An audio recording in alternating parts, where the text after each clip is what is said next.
Friday won't come soon enough for the thousands of residents who will get their first chance to return back to the town to see what impact the fires had since they were forced to evacuate over 3 weeks ago. Connor O'Donovan is joining us just outside of Jasper, and you had an opportunity to tour through the town with the press on Monday. So walk us through and what stood out to you.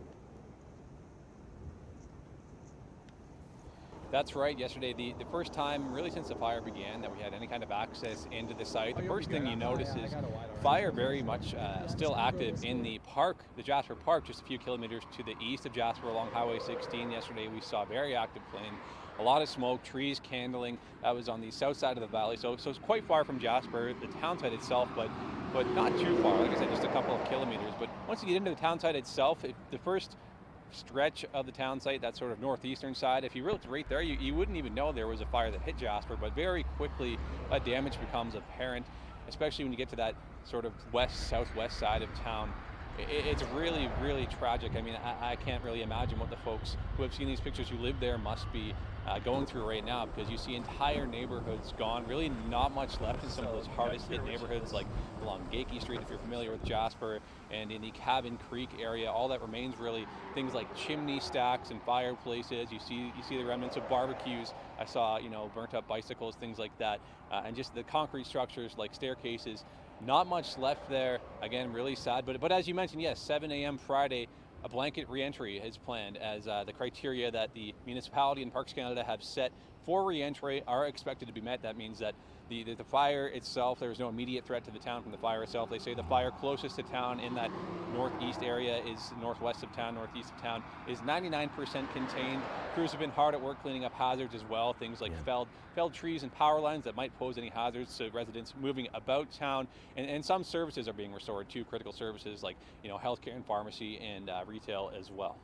And it's important to know it's not just homes, but of course businesses, people earning a living. They live in that town. But there is going to take some time. You mentioned about critical services. Not everything is going to be restored right at once. And I guess that's something that those who are able to actually stay there, if you don't have a home, you won't be. But for those that are able to get in and their home has minimal impact, they still will have some inconvenience, correct? That's right. This initial reentry plan very much feels like a chance for residents of Jasper to get into their community, return home, and really just survey the damage that they may have received to their property, to their home, and to their community, and sort of, I guess, start that rebuild process. Just get a sense of what they're going to have to do to rebuild, because as you mentioned, it's really just those critical services, some retail, some healthcare that have been restored for now. I don't think there will be much in the way of business open for some time, and in fact the municipality of Jasper has a bit of a timeline, a rough timeline for rebuilding, and that's a years-long timeline, right? So right now, not even any solid plans for putting up temporary accommodations for those who may have lost their homes. And as for visitors and tourists, while this is a blanket reentry, meaning that technically visitors could enter the town site, officials like Jasper's Mayor Richard Ireland urging visitors to maybe stay away for a while. Of course, that visitor tourist economy is so important to Jasper, but right now those places where those tourists might stay and eat and entertain themselves aren't there, so there's not really any chances to spend money in the community. So again, really this is just a chance for residents to get into Jasper, perhaps for the day. There may be a few people who can stay permanently if they're in the very untouched parts of town, but a lot of the services, water, gas, electricity, those haven't really been fully restored either. So again, this is just a chance for some residents to get back in, see what's left, and start getting an idea of how to rebuild.